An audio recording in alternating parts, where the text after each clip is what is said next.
Hello guys, magandang gabi po. Ito guys, nagluto po ako ng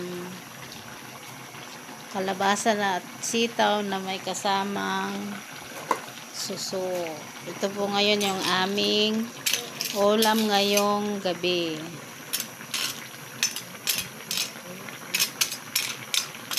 Nakabili po ako guys ng maliliit na suso. So, ayan, ninaloan ko siya ng kalabasa at sitaw. Ginisa ko lang ito guys sa patis.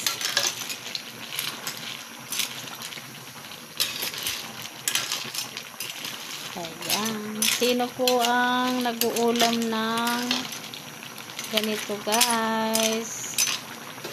Comment lang po. Malapit na siyang maluto.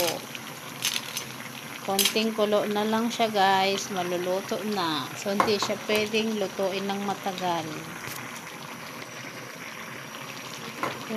Thank you for watching po. Bye bye.